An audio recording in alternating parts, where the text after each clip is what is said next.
Hello student, good morning.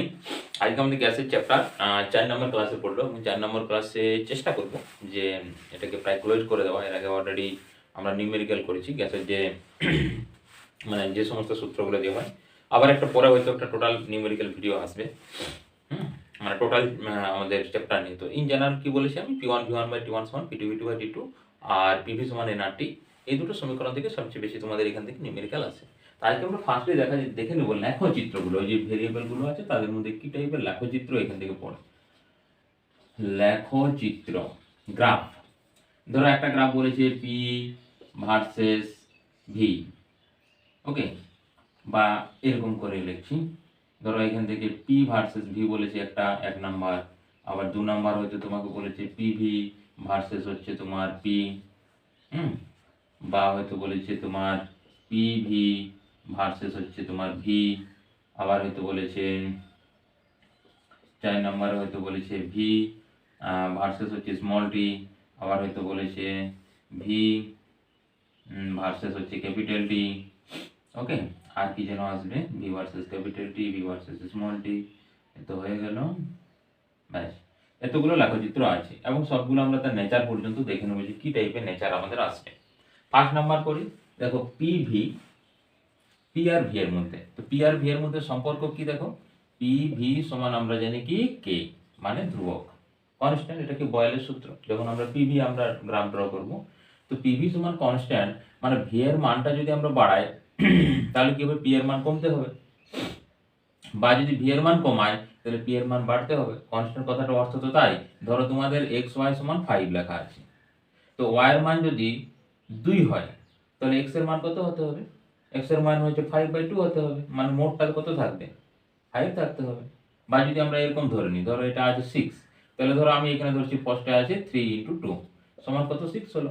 এখন তুমি যদি বলে ওয়াই এর মান 1, তাহলে এক্স এর মান কত হতে হবে, 6 হতে হবে। 6 × 1 সমান 6 এ আসতে হবে। এই জন্য দেখো ওয়াই এর মান যখন কমাচ্ছি তখন এক্স এর মানটা বেড়ে যাবে। আবার যখন আমরা বলবো না ওয়াই এর মান তো এখানে 6, এই 3, তাহলে এক্স এর মান কত হয়ে যাবে, 2 হয়ে যাবে। 2 × 3 সমান 6 আসবে। তাহলে দেখো যদি এরকম টাইপের কোনো আমাদেরকে গ্রাফ লিখতে বলে সেখানে পি এবং ভি সমান কনস্ট্যান্ট, বা এক্স ওয়াই সমান কনস্ট্যান্ট, এক্স ওয়াই সমান কনস্ট্যান্ট বা পিভি সমান কনস্ট্যান্ট, যে কোনো জায়গায়, শুধু যে গ্যাসের চ্যাপ্টারের ক্ষেত্রে এরকম হবে সেরকম নয়। এরকম যদি কোনো আমাদের ইনফরমেশন থাকে তখন তার গ্রাফটা অবশ্যই এরকম আসবে। ধরো এক্স অ্যাক্সিসকে আমরা ধরছি কি ভি ধরে নিলাম, আর এটাকে ধরে নিলাম আমরা পি, ওকে। তাহলে এক্স আর পি এর লেখচিত্র একটা বাড়ালে একটা কমবে, মানে দেখো এরকম আসবে একটা, এরকম টাইপের। এটা যদিও ওদিকে উঠবে না, এরকম টাইপের আসবে। দেখো যদি আমরা মান ধরি, বা এটাকে যদি আরো ভালো করে আঁকা যায় তাহলে হচ্ছে এরকম করে এরকম আসে। দেখো যদি এইখানে দেখি আমরা ডট ডট ডট এই পয়েন্টটা আর এই পয়েন্টটা, দুটো পয়েন্টে দেখাচ্ছি, বাকিগুলো বুঝতে পারবে। দেখো এই পয়েন্টে ভি এর মান মানে কি, এই এতটা, এখান থেকে এতটা ভি এর মান, আর পি এর মান দেখো কোনটা, এইটুকুটা। তাহলে এটাকে যদি আমরা P1 বলি, P1 বলি এখান থেকে, আচ্ছা P1 এটাকে বাইরে লিখতে হবে কারণ এটা ছোট তো দেখাচ্ছে না। তাহলে একটু P1 এর মান, তাহলে P1 আর V1 দেখো, এখন V1 বড় আছে, P1 ছোট আছে। এটাকে যদি আমরা P2 বলি, মানে এইখান থেকে যে এটা যদি P2 হয় ডট ডট ডট এই পর্যন্ত, আর এইটুকুটা যদি তোমার এখান থেকে এইটা, এটা যদি আমাদের V2 হয়, তাহলে এখন কি হলো, V2 কমে গেল, P2 বেড়ে গেল। তাহলে দুটো রিলেশন থেকে দেখো আমরা এই গ্রাফটা তার মানে ঠিক আছে। এখানে V এর মান কি বলছি, কমলে P বাড়বে। তো সেটাই হচ্ছে, দেখো V এর মান কম, V2 এর মান অনেক ছোট দেখাচ্ছে, সেখানে P এর মান বড় হয়ে গেল। আবার V এর মান যখন বড় দেখাচ্ছে তখন P এর মান ছোট দেখাচ্ছে। তার আমাদের এটা গ্রাফ হলো, পিভির গ্রাফ হচ্ছে এটা। মানে আমাদের ফার্স্ট নাম্বারের গ্রাফটা কি আসছে, এখানে আমি ছোট্ট করে ড্র করছি ওটাকে। এটা হচ্ছে পি, এটা হচ্ছে ভি, এরকম করে এরকম ভাবে আসছে। তো এটা একটা নেচার আছে, এটার নাম নাম কি, এরকম টাইপের গ্রাফকে আমরা বলি প্যারাবোলা, ওকে। এটার নাম হচ্ছে প্যারাবোলা, প্যারাবোলা। এটাকে বলা হচ্ছে তোমার অধিবৃত্ত। তাহলে এটা কি আসবে, অধিবৃত্তাকার আসবে। এটা কোন সাইজ এলো, প্যারাবোলা সাইজ, প্যারাবোলা বা অধিবৃত্ত, ওকে। প্যারাবোলা বা অধিবৃত্ত হলো। এরপর দেখো নেক্সট আমরা চলে আসছি। নেক্সট কি আছে না, নেক্সট আছে দেখো পিভি সমান পি আছে। তো একটুকু আগেই তো আমরা শিখলাম যে পিভি সমান কি হবে, কনস্ট্যান্ট হবে, মানে পিভি সমান ধ্রুবক হবে। তো পিভি সমান যদি পি বলে দেয় আমাদেরকে, তার মানে দেখো পিটাও একটা ধ্রুবক হবে, পি এর মান কি আসবে, ধ্রুবক আসবে। তাহলে পিভি সমান ধ্রুবক তুমি রেখে টানো গ্রাফ। তাহলে পিভি সমান ধ্রুবক যদি হয়, ধরো এই এক্সিসটাকে আমরা দিয়েছি পিভি আর এদিকে পি দিয়েছি, কারণ কি পিভি ভার্সেস পি বলেছে, তাহলে এরকম আসবে পিভি সমান কনস্ট্যান্ট, এটাই তো পি এর মান বাড়ছেও না কমছেও না, পিভির মান, পি এর মান নয় পিভির মান। এরপর যদি দুটো গ্রাফ দেখি, এরকম ভাবে দুটো গ্রাফ দেখি, ধরো এটাকে আমরা বললাম P1 এর একটা কনস্ট্যান্ট আর P2 একটা কনস্ট্যান্ট, মানে ধরো এটা 5-10 বা 10-5 এরকম, তো কে বড় হবে এটা খুব ইম্পর্টেন্ট। ভালো করে দেখো, পিভির মান যদি বেশি হয় তাহলে পি এর মান বেশি হবে, তার মানে কি P2 গ্রেটার দেন P1 হবে, বুঝে গেল ব্যাপারটা। এবার অনেক শর্ট নোটে পড়তে পারে যে কোনটা গ্রেটার দেন হবে, এখানে P2 গ্রেটার দেন P1। দেখো আর একবার বলছি আমি, এইদিকে আমরা যে এক্স ওয়াই করেছি, এক্স ওয়াই যে গ্রাফগুলো তোমরা করেছো ভালো করে দেখো, এটা এক্স এটা ওয়াই, তো এখানে ধরো ওয়াই এর ভ্যালু কত থাকে 1, তারপর 2 3 4, 1 2 3 4, তো ভালো করে দেখো এটা তো আমাদের পিভি বলেছি, ওয়াই এর জায়গায় এখানে বসে গেছে পিভি, তাহলে ওয়াই সমান পিভি বলতে পারবো। তাহলে পিভির মান বাড়া মানে কি উপর দিকে যাবে গ্রাফটা, পিভির মান বাড়া, আর পিভির মান বাড়লে পি এর মান বাড়বে, কারণ পিভি সমান কনস্ট্যান্ট। তাহলে আবার 4 আর 3, তাহলে কে বড় হবে P2 বড় হবে, এই জন্য P2 গ্রেটার দেন P1, বুঝে গেল। আচ্ছা নেক্সট দেখো একই রকম পিভি সমান ভি আছে, তাহলে পিভি সমান যদি ভি হয় সেম, তাহলে এটাকে আমি ছোট অনেকটা জায়গা নিয়ে নিয়েছি না, আচ্ছা এখানে থাক এটা, এবং লিখে নাও এটা, ওকে। নেক্সট যেটা আছে পিভি ভার্সেস ভি, সেটাকে তুমি করো এইগুলোতে কেবলমাত্র ভি চেঞ্জ করে দাও, এইগুলো সব ভি হয়ে যাবে ব্যাস, আর কোনো কিছু চেঞ্জ হবে না, এগুলো সব টি এর জায়গাতে ভি হয়ে যাবে, আগেরটা কি ছিল পি ছিল, এখন হয়ে গেল ভি ব্যাস। তাহলে আমরা 3টে গ্রাফ ভালোভাবে শিখলাম এবং কিভাবে আমাদেরকে মনে রাখতে হবে সেটাও আমি শিখালাম, ওকে। এরপর চলে আসি এটাতে ভি ভার্সেস টিতে। তো ভি ভার্সেস টি মানে আমাদের যে সূত্রটা আছে সেই সূত্রটা একটু লিখিত, ভি সাফিক্স টি সমান হচ্ছে V zero plus minus 1 plus minus T divided by 273, এটা।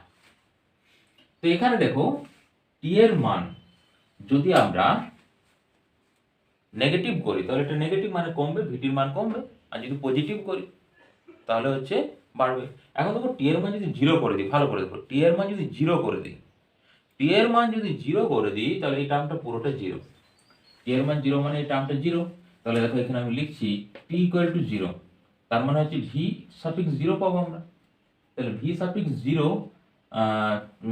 ইকুয়াল টু ভি 0, আর এখানে দেখো এই টার্মটা তো 0 হয়ে গেল, তাহলে ভি 0 ইকুয়াল টু ভি 0 আসছে, মানে কি আয়তন 0 হচ্ছে না, টি ইকুয়াল টু 0 তে আয়তন 0 হচ্ছে না, বোঝা গেল ব্যাপারটা। তাহলে এর গ্রাফটা কিরকম হবে, এখন আমরা যদি এইদিকে ভি দিই আর এইদিকে স্মল টি দিই, তাহলে এইরকম গ্রাফ কিন্তু আসবে না তোমার, এখানে দেখো টি এর মান বাড়লে ভিটির মান বাড়বে, তার মানে এরকম হবে, কিন্তু মূল বিন্দু ছেদ করবে না। কেন ছেদ করছে না, না মূল বিন্দু ছেদ করছে না তার কারণ হচ্ছে দেখো টি ইকুয়াল টু 0, দেখো টি ইকুয়াল টু 0 মানে এখানে পৌঁছে গেল, সেখানে ভি এর মান কি 0 আসছে না, এই জন্য এই গ্রাফটা আসবে এরকম, এরকম ভাবে আসবে। এবং এইটা যেখানে ছেদ করছে এটার একটা উষ্ণতা আছে, বলতো ভি এর মান এইটার মান কখন 0 হয়, না যখন এই টিটার মান, এই টি এর মান -273 ডিগ্রি সেন্টিগ্রেড হয়, তাহলে এখানে হবে কি -273 ডিগ্রি সেন্টিগ্রেড, এটা হচ্ছে টি ইকুয়াল টু কত 0 ডিগ্রি সেন্টিগ্রেড, এদিকে তো টি এর মান বাড়ছে, বোঝা গেল গ্রাফটা, ওকে। দেখো যখন আমরা স্মল টি এর ভ্যালু কি করছি 0 বসাচ্ছি, তখন কি ভি ইকুয়াল টু দেখছি 0 আসছে না, এটা তো আগের চ্যাপ্টার ছিল, যাই হোক এটা কি 0 আসছে না, ভি 0 রয়ে যাচ্ছে, ওকে, এখানে ভি সাফিক্স 0 রয়ে যাচ্ছে, এই জন্য আমরা কি করছি, এটা স্ট্রেট আসছে বুঝতে পারছি, কারণ টি এর মান বাড়লে আমরা জানি এটার মান বাড়বে, আর কমলে তখন নেগেটিভ সাইনটা আসে, এই জন্য এর গ্রাফটা কত আসবে ভি ভার্সেস টি এটা আসবে। এরপর যদি এটাকে আমরা ক্যাপিটাল টি বলে দিই তাহলে কি আসবে, ক্যাপিটাল টি এর ক্ষেত্রে দেখো এখানে যে টি এর ভ্যালু আমরা বসাবো সেই টি এর ভ্যালুটা কত আসবে, ধরো টি ডিগ্রি, মানে তার সঙ্গে 273 যোগ হবে, তার মানে যদি 0 ডিগ্রি হয় 0 প্লাস 273, তাহলে 0 প্লাস যদি 273 হয়, এখানে যে ভ্যালুটা আসছে ভালো করে দেখো, এখানে ভ্যালুটা 273 প্লাস 273, তাহলে 273 আর 273 কি হয়ে গেল 1 হয়ে গেল। এখন যদি উষ্ণতা আমরা কমাই, সাধারণ গ্যাসের থেকে যদি ধরো 30 ডিগ্রি আছে তার থেকে উষ্ণতা কমালাম, তো উষ্ণতা কমালে কি হবে 1 মাইনাস অফ 273, মানে কি ভিটির মানটা 0 আসবে, কত ক্যাপিটাল টিতে, ক্যাপিটাল টি ইকুয়াল টু যদি 0 হয়ে যায় তার ক্ষেত্রে কি আসবে এর মানটা কত আসবে 0 চলে আসবে, মানে যেটাকে বা ওটা দিক থেকে ভাবো পরম শূন্য উষ্ণতা, ক্যাপিটাল টি যখন আমরা ধরবো তখন তাকে কি বলি আমরা পরম শূন্য উষ্ণতা, তো পরম শূন্য উষ্ণতার মানে গ্যাসের আয়তন কত হয় পরম শূন্য উষ্ণতায় T equal to 0, capital T 0, এখানে দেখো ক্যাপিটাল টি 0 কে, এর মানে কি ক্যাপিটাল টি 0 কারণ পরম উষ্ণতা, তো পরম উষ্ণতায় গ্যাসের আয়তন কত হয় 0 হয়ে যায়। তার মানে যখন আমরা capital T versus V draw করব এখানে, তখন আমাদের গ্রাফটা অবশ্যই এরকম আসবে, কারণ কি 0-তে আসবে। তার মানে পরম শূন্য উষ্ণতাতে কি হচ্ছে আমাদের আয়তনটা 0 হয়, এই জন্য তাকে 0-তে কাট করে তারপর বাড়বে, এরপর আস্তে আস্তে পরম শূন্য উষ্ণতার মান বাড়াতে থাকলে ও বাড়তে থাকবে, আয়তন বাড়তে থাকবে। তো দুটোর মধ্যে ডিফারেন্স মনে থাকলো। ক্লিয়ার? অনেক সময় স্মল টি দেয়, অনেক সময় ক্যাপিটাল টি দেয় গ্রাফগুলো, সেখান থেকে আমরা গ্রাফ করবো। আবার এখানে ধরো এখানে কাটিং পয়েন্টটা সেম থাকবে বা স্লোপটা চেঞ্জ হয়, ধরো এরকম ভাবে ডট ডট ডট ডট কোনো গ্যাস এরকম ভাবে আছে, এরকম ভাবে একটা গ্রাফ আছে। তো এখানে দেখো এগুলো কি না নির্দিষ্ট পি এর জন্য, কারণ আমরা পি স্থির রাখলে তবে ভিটি গ্রাফ পাবো তিনটে চলরাশির মধ্যে। তো এটাকে ধরো আমি P1 বলছি, এটাকে P2 বলছি। এখন কে বড় হবে, এখন কে বড় হবে দেখো। আচ্ছা আগে বলে স্লোপটা কি ডিনোটেট করছে, এই স্লোপটা দেখো এখান থেকে যে স্লোপ আছে যেটা হচ্ছে আমাদের নতিটা, সেটা হচ্ছে tan of theta, tan of theta তোমরা ত্রিকোণমিতিতে পড়বে, tan থিটা সমান আসছে v/t। ওকে, তাহলে v/t, টি মানে এখানে উষ্ণতা, এখানে কিন্তু সেকেন্ড নয়, তার মানে অ্যাক্সিলারেশন হয়ে যাবে নাহলে, ঠিক আছে। এখানে কিন্তু উষ্ণতা, তাহলে v/t এটা উষ্ণতা, অর্থাৎ উষ্ণতার নতিমাত্রা ডিনোটেট করছে। এখন v/t এর মান যদি বড় হয়, মানে থিটার মান যদি বেশি বড় হয়, তাহলে চাপ কত আসবে। তার মানে কি দেখো v/t বড়, তো v/t বড় মানে হচ্ছে কি মানে ধরো উষ্ণতার সাপেক্ষে v এর মান বেশি, উষ্ণতার সাপেক্ষে উষ্ণতার যে পরিবর্তন হচ্ছে তার সঙ্গে v এর মানটা বেশি, আয়তন বেশি। তো আয়তন বেশি মানে কি আসবে, চাপটা নিশ্চয়ই কম আছে, তবে তো আয়তন মানে আয়তন বাড়ালে কি হয় চাপ কমে যায়, তাই নিশ্চয়ই তোমার এই চাপটা বেশি ছিল। ওকে, চাপ যদি বেশি থাকে তাহলে আয়তন কম হবে, আর যদি উল্টোটা হয় মানে ধরো আয়তন বেশি, তো আয়তন বেশি মানে কি আসবে, চাপ হচ্ছে তোমাকে কম হতে হবে। তো ইনভার্সলি প্রপোর্শনাল, একটা বাড়লে একটা কমবে। তাহলে v/t মানে থিটার মান যদি বড় হয় তাহলে v/t এর মান কি হবে, বড় হবে, অর্থাৎ চাপ কম হবে। তাহলে দেখো কোন কোনটা বড় দেখাচ্ছে, এই কোনটা বড় দেখাচ্ছে না এই দিকের কোনটা বড় দেখাচ্ছে, না পিটুর কোণ বড় দেখাচ্ছে। তো পিটুর কোণ বড় মানে কি v/t এর মান বড়, পিটুর কোণ বড় মানে v/t এর মান বড়, তার মানে পিটুর মান কম, এই জন্য এখানে উল্টে যাবে, p1 গ্রেটার দেন হবে p2। বুঝা গেল? এখানেও সেম স্লোপ আছে, এখানে যদি দুটো আমরা আঁকি, এখানে ধরো p1 দিয়েছি, এখানে দিয়েছি p2, তাহলে হচ্ছে p1 গ্রেটার দেন আসবে p2। এরকম ছোট্ট ছোট্ট কিছু জিনিস যেগুলো আমাদের খুব ঠকায়, মানে নিউমেরিক্যালে খুব ঠকায়। হয়তো বলে দিয়েছে এরকম ভাবে শর্ট নোট করেছি যে চার্লসের সূত্র, ধরো চার্লসের সূত্রের সমীকরণ একটা দিয়ে দিয়েছে, এরকম একটা ছোট্ট একটা সমীকরণ এঁকে দিয়েছে, দিয়ে বলে দিয়েছে তিনটা চারটা অপশন দিয়েছে, একবার দিয়েছে p1 গ্রেটার দেন p2, একবার p2 greater than p1, p1 equal to p2 something something বলে দিয়েছে। এবার তোমাকে ওখান থেকে অ্যান্সার দিতে হবে, বা লিখেও দিতে পারো অনেক সময় যে চার্লসের সূত্রানুসারে দুটি নির্দিষ্ট চাপে, চাপ p1 এবং p2 হলে এদের মধ্যে কি সম্পর্ক আসবে। তাহলে আমরা গ্রাফিক্যাল রিপ্রেজেন্টেশন শেষ করলাম। এরপর আমরা যাব যে অ্যাভোগাড্রো সূত্র, যেটা এর পরের চ্যাপ্টারও আমাদের ইন ডিটেলস আছে, পরের চ্যাপ্টার আমাদের ইন ডিটেলস আছে অ্যাভোগাড্রো সূত্র।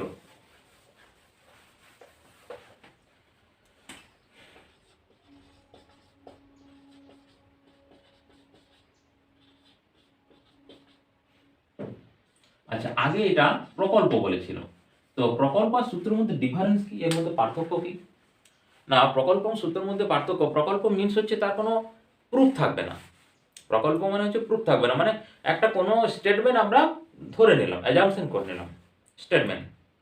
ওকে, আর সূত্র মানে তার একটা নির্দিষ্ট প্রুফ থাকবে, প্র্যাকটিক্যালি প্রুফ, মানে বাস্তবে সেটাকে আমরা প্রমাণ করতে পারবো। ওকে, আর যখন তোমার ওটা প্রকল্প হিসেবে থাকে জাস্ট স্টেটমেন্ট ধরে নেওয়া হয়, কিন্তু সেটা যে ভুল সেটাও কেউ প্রমাণ করতে পারেনি, বুঝতে পারছি যে এটা না এই সেন্সে এটা ভুল সেটা প্রমাণ করতে পারেনি। তো এতদিন পর্যন্ত ধরো অনেক দিনের কেস, 1800 সালের কেস, ওখান থেকে ধরো এতদূর পর্যন্ত, এত সাল সাল বছর 100-200 বছর কেটে গেল, তবু কিন্তু আমাদের ফার্স্ট অ্যাভোগাড্রো সূত্র, এই সূত্রের এখনো পর্যন্ত আমরা দেখেছি যত সূত্র বেরোচ্ছে সমস্ত সূত্রগুলো স্যাটিসফাই করছে, মানে মেনে চলছে। এই জন্য আমরা এটাকে কি করি এখন, প্রকল্প না বলে সূত্র বলে দিই। ক্লিয়ার? তো এখানে তিনটে জিনিস যেটা আমি অলরেডি আগেও বলেছিলাম, যে বলছি যদি টি, ভি, পি আর ভি যেটা খুশি হতে পারে, এই তিনটে যদি একই থাকে, সব গ্যাসের ক্ষেত্রে তিনটে যদি একই থাকে, তাহলে সমস্ত গ্যাসের অনুসংখ্যা সমান হবে। কিরকম জিনিসটা না, বলছি দেখো নির্দিষ্ট উষ্ণতায়, মানে উষ্ণতা সব গ্যাসের সমান, নির্দিষ্ট উষ্ণতায় একই চাপ ও একই আয়তনে, চাপটা কি হতে হবে এবং আয়তনটা কি হতে হবে, একই হতে হবে সমস্ত গ্যাসের ক্ষেত্রে অনুসংখ্যা সমান থাকবে। মানে ধরো আমরা এখানে ছোট্ট ছোট্ট 3টা ডিবা নিয়েছি বা সিলিন্ডার নিয়েছি, একটা অক্সিজেন রেখেছো, একটাতে তুমি হাইড্রোজেন রেখে দিয়েছো, একটাতে তোমার কার্বন ডাইঅক্সাইড রেখে দিয়েছো, এবং তাদের আণবিক ভর আমরা পরে পড়বো। আমি জাস্ট এখন লিখছি এর হচ্ছে 44, এটা হচ্ছে 2, এটা হচ্ছে 32, সবগুলোকে বন্ধ করে দিয়েছি। এদের এই তিনটারই এরও আয়তন ধরো ভি আছে, চাপ পি আছে, উষ্ণতা টি আছে। এটারও দেখো ভি পি টি আছে, এখানেও দেখো ভি পি আর টি আছে, সবগুলো সমান তিনটা গেছে। যদি এটা হয় তাহলে নির্দিষ্ট উষ্ণতা মানে টি সবারই সমান। আর কি বলছে, একই চাপ ও উষ্ণতা, দেখো এরও পি চাপ, এরও পি চাপ, ওরও পি চাপ, একের আয়তন ভি, এরও ভি, এরও ভি যদি হয়, তাহলে এদের সবারই অনুসংখ্যা হবে কি ক্যাপিটাল এন। আর এই ক্যাপিটাল এন এর মান হবে কত, আচ্ছা এখানে ক্যাপিটাল এন বলবো না, খালি বলবো স্মল এন বলবো। অনুসংখ্যা সবগুলোরই হবে স্মল এন, কারণ ক্যাপিটাল এন একটু বা আচ্ছা আমি এক্স ধরে নিচ্ছি, এটাও এক্স আসবে, এটাও এক্স আসবে, এটাও এক্স আসবে। এগুলো কি, এক্স গুলো অনুসংখ্যা, এটা অনুসংখ্যা।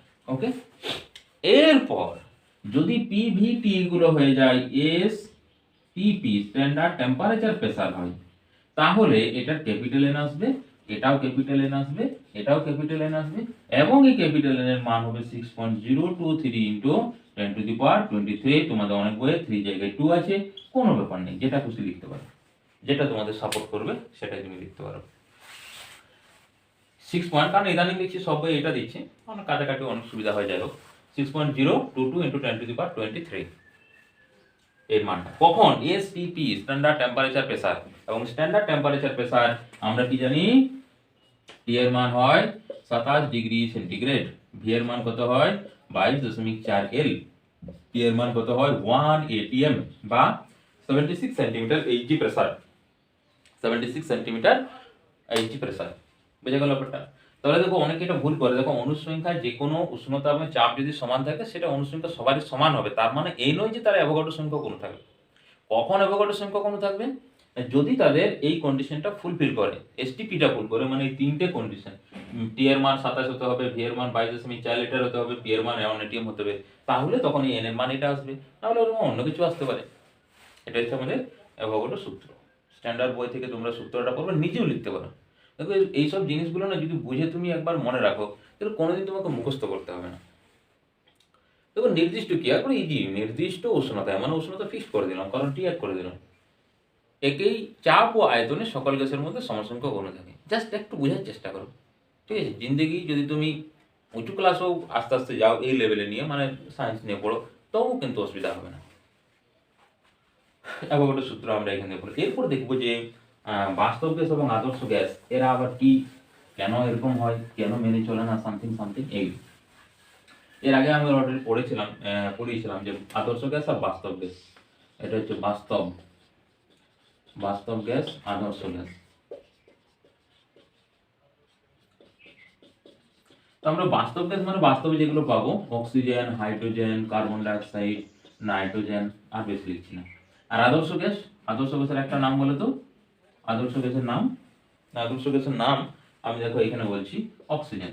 আচ্ছা তাহলে এখানে অক্সিজেন, এখানে অক্সিজেন, বাট ব্র্যাকেটে আমাদের লিখতে হবে এখানে তোমার নিম্নচাপ, উচ্চ উষ্ণতা। এইটা হলে যদি নিম্নচাপ এবং উচ্চ উষ্ণতা আমরা মেনটেন করতে পারি, তাহলে কি করবে, আদর্শ যে গ্যাসগুলো আছে, বাস্তব যে গ্যাসগুলো আছে, সেই বাস্তব গ্যাসগুলো আদর্শ গ্যাসের মতো কি করবে, আচরণ করবে। ওকে, তাহলে দেখো উচ্চ উষ্ণতা এবং নিম্নচাপ, বা নিম্নচাপ উচ্চ উষ্ণতা আমি চেঞ্জ করেছি, যাই হোক। তাহলে এইটা যদি হয়, তার মানে কি আদর্শ গ্যাস প্র্যাকটিক্যালি বা বাস্তবে কোনো কিছু গ্যাস আছে কি, একটাও নেই। তাদেরকে যদি আমরা ওটা করি, নিম্নচাপ এবং উচ্চ উষ্ণতায় নিয়ে যাই, তখন দেখা যায় যে বাস্তব গ্যাসগুলো আদর্শ গ্যাসের মতো আচরণ করে। তো শর্ট নোট পড়তে পারে যে কোন উষ্ণতায় বা কোন শর্তে, উষ্ণতা না বলে কোন শর্তে বাস্তব গ্যাস আদর্শ গ্যাসের মতো আচরণ করে, তখন আমরা লিখবো যে নিম্নচাপ উচ্চ উষ্ণতা। ওকে, নিম্নচাপ, চাপ হতে হবে কি কম, উচ্চ উষ্ণতা বেশি হতে হবে। বাকি প্র্যাকটিক্যাল কোনো এক্সাম্পল নেই। কেউ যদি ডেফিনেশন বলে বাস্তব গ্যাস কোনগুলো, না বাস্তব গ্যাস কোনগুলো, যে গ্যাস বয়েল এবং চার্লসের সূত্র মেনে চলে না, আর ওটা যারা মেনে চলে। এর সমীকরণ একটা আছে, আদর্শ গ্যাস সমীকরণে আমরা এর আগের ক্লাসে পড়েছি, পিভি সমান ফর্মুলা ছিল এন আর টি, এন মোলের ক্ষেত্রে। ওকে, আর এটার যে সমীকরণ, যে মনে রাখো সমীকরণটা, P minus A by V square, V মানে আয়তন এখানে, আর হচ্ছে V minus B equal to R টি।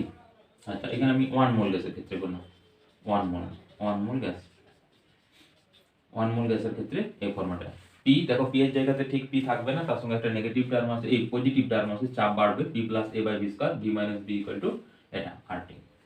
এটা হচ্ছে আমাদের বাস্তব গ্যাস সমীকরণ, আর ওটা হচ্ছে কি আদর্শ গ্যাস সমীকরণ। ওকে, এরপর দেখো আমরা কি করব, এখানে দেখব যে কেন এরকম ঘটনা ঘটে যায়, মানে এটা আলাদা কেন, মানে একরকম বাস্তব গ্যাস লিখছি, একবার আদর্শ গ্যাস লিখছি। তাহলে এখানে প্রশ্নটা এরকম ভাবে পড়ে, বাস্তব গ্যাস কেন আদর্শ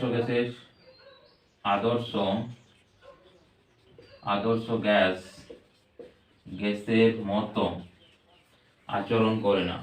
অনেক কিছু প্রশ্ন করে, কেন আচরণ করে না, কেন মেনে চলে না, কেন একই নয়, জাস্ট প্রশ্নটা থেকে বুঝতে পারবে যে আদর্শ গ্যাস এবং বাস্তব গ্যাসের মধ্যে পার্থক্য কেন হয়। প্রথম নাম্বার আমাদের যে পয়েন্ট আছে সেটা হচ্ছে, দেখো গ্যাসের গতিতত্ত্ব ফার্স্ট ক্লাসে আমরা বলেছিলাম যে গ্যাসের গতিতত্ত্ব অনুসারে গ্যাস অণুগুলোকে কি ধরা হয়েছে, বিন্দু ভরের সমষ্টি ধরা হয়েছে। এখন যদি বিন্দু ভরের সমষ্টি হয়, তাহলে পাত্রের আয়তন আর গ্যাসের আয়তন কি হবে, সমান হবে। কিন্তু গ্যাসগুলো যখন ধরো কোনো পাত্রের মধ্যে আমরা রেখেছি, সেই পাত্রের যে আয়তন এবং গ্যাসের যে মোট আয়তন, তাদের মধ্যে একটু পার্থক্য থাকে। গ্যাসের আয়তন এবং এর আয়তনের মধ্যে সামথিং পার্থক্য কিন্তু থেকে যায়। ওকে, এই জন্য আমরা কি 1 নাম্বার ওটা আদর্শ গ্যাস মেনে চলে না। তাহলে কি গ্যাস অণুগুলোকে বিন্দু ভর ধরা হয়েছে, কিন্তু আমরা ধরবো যে গ্যাসের গতিতত্ত্ব অনুসারে বা বাস্তব গ্যাসগুলিকে বিন্দু ভরের সমষ্টি ধরা হয়েছে, অর্থাৎ পাত্রের আয়তন গ্যাসের আয়তন সমান।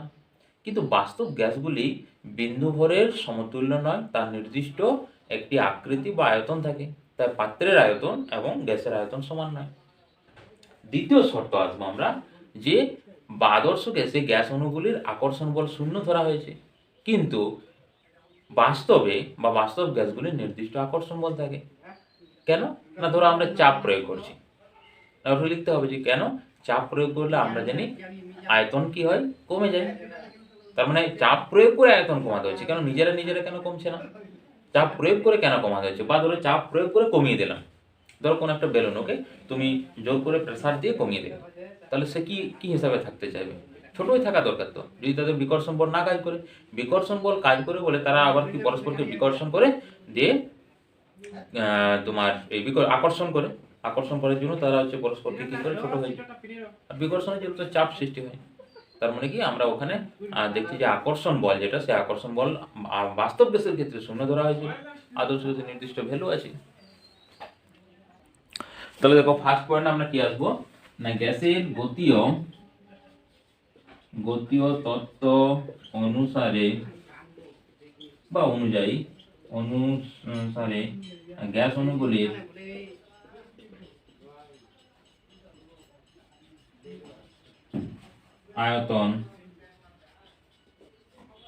আয়তনে গ্যাস অণুগুলির ভর বিন্দু ভরের সঙ্গে তুলনা করা হয়েছে। এরপর যদি তোমাকে এক্সপ্লেন করতে হয়, তুমি এক্সপ্লেন করতে পারো, মানে যে বাস্তব গ্যাসগুলি এটা হচ্ছে কেন করে না, কেন না এটা তুলনা করা হয়েছে, এটা উত্তর হয়ে গেল। এরপর যদি বলে যে ব্যাখ্যা করো, তখন কি লিখবো আমরা, ওইটা লিখবো যে বাস্তব গ্যাস অণুগুলির একটি নির্দিষ্ট ভর আছে, তার দ্বারা নির্দিষ্ট আয়তন অধিকার করে থাকে, এবং পাত্রের আয়তন গ্যাসের আয়তন সমান হয় না। হয়ে গেল। দ্বিতীয় যেটা আসবে সেটা আসবে কি, গ্যাস অণুগুলির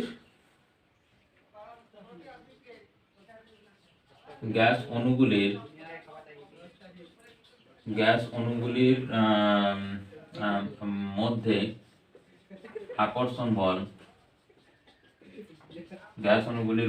আকর্ষণ বল শূন্য ধরা হয়েছিল। ঠিক আছে, তাহলে গ্যাস অণুগুলির মধ্যে আকর্ষণ বল কি ধরা হয়েছিল, শূন্য ধরা হয়েছিল, তারা পরস্পরকে কোনো আকর্ষণই করেন। তাহলে আকর্ষণ যদি করে তখন আমরা দেখবো যে প্রেসার হ্যাঁ, এবং এই আকর্ষণের জন্য প্রেসার কারেকশন হয়, এই যে P plus A by V স্কয়ারটা, আর এটার জন্য আসে তোমার ভি মাইনাস বিটা। মানে দেখো প্রেসার কারেকশন কিভাবে হয়, ধরো পাত্রে ওরা চাপ কি করে প্রয়োগ করে, এই অণুটা এখানে যে ধাক্কা মারে দিয়ে তারা চাপ প্রয়োগ করে।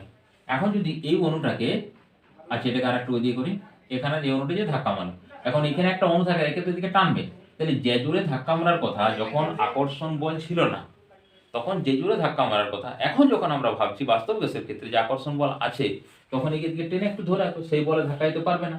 তার মানে আগে যে চাপ দিত এখন সেই চাপটা কি আসবে, একটু কম হবে। তার মানে দেখো আগে যে চাপ প্রয়োগ করতো, পি চাপ প্রয়োগ করতো, তা আমরা দেখছি তার থেকেও বেশি হবে চাপ, কারণ এদিকে কিছু টেনে ধরে গেছে, এই জন্য দেখো এই যে টার্মটা এ বাই ভি স্কয়ার টার্মটা আসছে। এটা যা কারেকশন ফ্যাক্টর উঁচু ক্লাসে পড়বে। আর আয়তন দেখো, আয়তনটা ধরো এরকম বড় বড়, আমি জাস্ট মানে এরকম বড় বড় নয়, আমি জাস্ট বোঝার জন্য আঁকছি। তো এই যে ফাঁকটা আছে ভিতরটা দেখো, তাই গ্যাসের যে আয়তন, পাত্রের আয়তন সমান হলো কি, কিছু পরিমাণ কম হলো, এই জন্য আমরা ভি মাইনাস বি করছি, মানে পাত্রের আয়তন যদি ভি হয় সেটা গ্যাসের আয়তন হবে না, তার থেকে একটু কম হবে, তো এই ফ্যাক্টরটা বি আসছে। এই জন্য এই দুটো কারেকশন করে এই যে ফর্মুলাটা আমি লিখেছিলাম, P plus A by V square, V মানে আয়তন ইন্টু ভি মাইনাস বি সমান হচ্ছে তোমার আরটি, এটা হচ্ছে 1 মোল গ্যাসের ক্ষেত্রে। আর যখন n মোল গ্যাসের ক্ষেত্রে আসবে তখন n দিয়ে মাল্টিপ্লাই করতে হবে, ফ্যাক্টরগুলো চেঞ্জ হয়, তোমার n বাই ভি স্কয়ার এরকম সামথিং আছে, যাও তোমরা এই 1 মোল গ্যাসের ক্ষেত্রে মনে রাখবে এটা, হ্যাঁ, কারণ ওটা আবার একটু জটিল হয়ে যাবে, ওই জন্য আমি, যেহেতু তোমাদের সিলেবাসে এটা ইম্পর্টেন্স নয়, 1 মোল গ্যাসের জন্য, গ্যাসের জন্য এই দুটো পয়েন্ট খুব ভালোভাবে মনে রাখবে, এই দুটো পয়েন্ট চাই। এবার কিছু কিছু ক্ষেত্রে এক্সপ্লেন করতে পারে, ঠিক আছে, কিছু কিছু ক্ষেত্রে এক্সপ্লেন করতে পারে। হ্যাঁ, এখানে আরেকটা এক্সপ্লেন আছে, বলে যে গ্যাসের যে ব্যাপন ধর্ম আছে কি করে বুঝবে, গ্যাসের যে ব্যাপন ধর্ম আছে, গ্যাসের ব্যাপন ধর্মটা কি করে বুঝবে, খুব ইজি। হ্যাঁ, সব দিন যেটা তোমরা সবচেয়ে বেশি করো সেটা দিয়ে আমি এক্সপ্লেন করছি না, আবার অনেকে আছে করে না, যাই হোক আমি যাই হোক ওটা দিয়ে বলছি। কারণ এই জন্য বললাম, কারণ অন্য ধর্মাবলম্বী কিছু আছে যারা ধূপ জ্বালায় না, আর কিছু ধর্মাবলী আছে যারা হচ্ছে ধূপ জ্বালায়, যাই হোক। তো আমরা যদি কোনো ঘরের এক কোণে ধূপ জ্বালাই, কিছুক্ষণ পর ঘরে সমস্ত জায়গাতে ধূপের গন্ধ ছড়িয়ে পড়ে, এটা সাহায্যে আমরা বুঝতে পারি কি যে গ্যাসের ব্যাপন ধর্ম আছে, সেই ব্যাপন পদ্ধতি ওখান থেকে ছড়িয়ে এখানে চলে যায়। ধূপ কেন, যে কোনো গ্যাস বলতে পারো তুমি, যে গ্যাস লিক হলে চারদিকে ছড়িয়ে যায়, সেটা ব্যাপন ধর্মের প্রমাণ, এটা পড়ে যে কিভাবে তুমি বুঝবে যে গ্যাসের ব্যাপন ধর্ম আছে, ঠিক আছে। সবচেয়ে যেটা ইজি সেটাই বললাম, ধূপটাই সবারই মনে থাকবে, এই জন্য গ্যাস বলতে পারে যে গ্যাস লিক করে চারিদিকে কিছুক্ষণের মধ্যে ছড়িয়ে পড়ে, সেটা একটা এক্সাম্পল হবে, বুঝে গেল। তো আমাদের গ্যাসের যে চ্যাপ্টার, সেই চ্যাপ্টার এখানে আমরা খতম করছি, এবং খতম করছি নিউমেরিক্যাল কিছু পার্ট, আবার পরবর্তীকালে একটা ভিডিও হয়তো দেবো। তো নেক্সট আমরা যেটা করব, এখন যেহেতু আমাদের হিটটা কি হয়েছে, না হিট নয়, তার আগে তো আমাদের রাসায়নিক গণনার চ্যাপ্টার আছে, রাসায়নিক গণনার চ্যাপ্টারে চলে যাবো নেক্সট ভিডিওতে। ওকে, ভিডিও শেষে অবশ্যই লাইক কমেন্ট এবং শেয়ার অবশ্যই করবে। Thanks to all.